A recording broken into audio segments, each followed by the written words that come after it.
Berikutnya nih, kalau berikutnya ini yang akan bertanya ada Genzi, Kakak Putri yang insya Allah akan bertanya kepada Ustadz Zaki Mirza berkaitan tema kita. Silakan Kak Putri.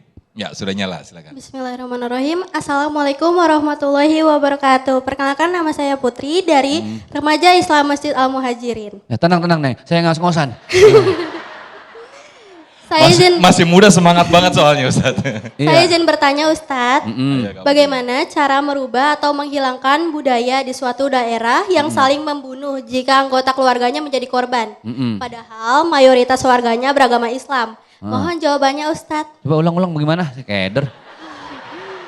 Bagaimana caranya merubah atau menghilangkan budaya di suatu daerah yang saling membunuh jika anggota keluarganya menjadi korban? Padahal mayoritas warganya itu beragama Islam. Oke, jadi sebenarnya di KTP agamanya Islam, jadinya Islam KTP. Mohon dijawab Ustaz. Tapi di sana ada budaya dendam lah begitu ya Ustaz ya. Iya, pertanyaannya kok Islam tapi sesama keluarga ngebunuh. Begitu maksudnya ya Neng ya? Iya Ustaz. Ya oke, siap, makasih. Kita kalau yang nanya ABG, Kiai seger jawabnya. Dari tadi, Pak Ustadz. Baik, Alhamdulillah Neng. Jadi gini, Syekh Muhammad Abduh seorang ulama dari Mesir. Ini kita ingin mengetahui apa sih nilai Islam. Beliau masuk ke Eropa. Eropa tuh ada Inggris, ada Perancis, Spanyol ya. Nih ibu yang bengongnya pasti nggak paham, udah saya tahu dah. Masuk ke sana beliau bilang apa? Saya masuk ke Eropa, saya tidak melihat banyak orang Muslim, tapi saya melihat nilai-nilai Islam. Paham gak maksudnya? Oke. Di sana kan disiplinnya, jaga kebersihannya, bersih banget Bu. Sampai selokan tuh airnya bening banget. Antrinya juga tahu diri. Lah kita di lampu merah asal pagi, la ilaha illallah. Kalau belum ngabsen kebun binatang belum rapi itu. Di sana nilai-nilai Islamnya ada tapi Muslimnya jarang. Syekh Muhammad Abduh berkunjung lagi nih ke Asia Tenggara. Filipina, Thailand, Singapura, masuk ke Indonesia. Di Indonesia saya melihat banyak orang Muslim tapi tidak melihat nilai-nilai Islam. Islam itu rahmatan lil alamin. Makanya orang kalau haji, pulang haji namanya haji apa Bu? Mabrur. Mabrur itu diambil dari kalimat al-birru. Al-birru itu dalam bahasa Arab terjemahnya apapun yang bersifat kebaikan itu namanya al-bir. Maka ada lantana lul birra hatta tunfiqu mimma tuhibbun. Kita tidak akan mendapatkan nilai kebaikan-kebaikan sampai kita menyerahkan dan bersedekah yang terbaik dari yang kita punya. Jadi Islam itu bukan hanya casing Neng.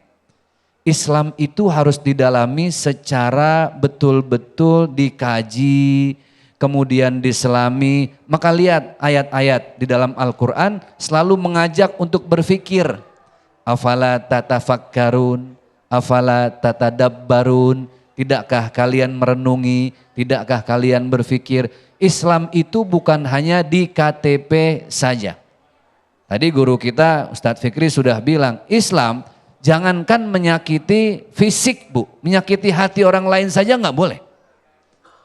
Menyakiti fisik tidak boleh.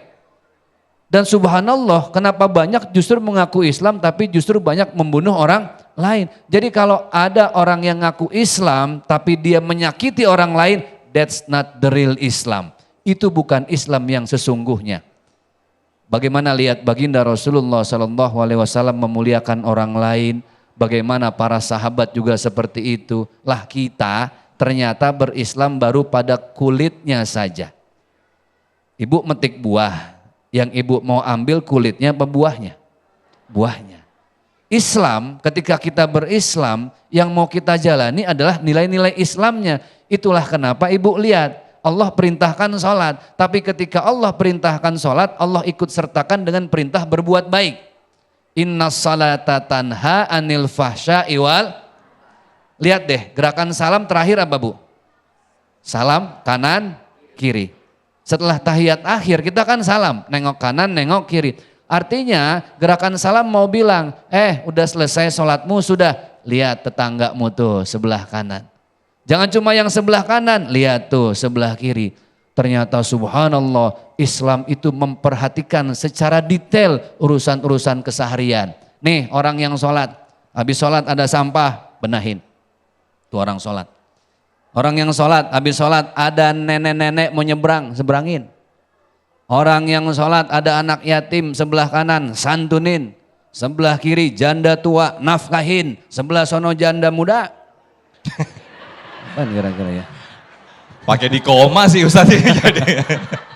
Baik Ustaz Zaki Mirza, terima kasih atas jawabannya. Nah berikutnya pemirsa, guru kita Kiai Haji Fikri Haikal akan menyampaikan dan kita akan mendengar bersama-sama dan juga belajar bersama-sama dari suri tauladan kita Baginda Muhammad SAW, bagaimana beliau menghapuskan rasa sakit hatinya, bagaimana beliau menghapuskan rasa dendamnya kepada musuh-musuhnya. Selengkapnya nanti akan disampaikan oleh guru kita Ustadz Fikri Haikal. Tetaplah bersama kami dalam Damai Indonesiaku.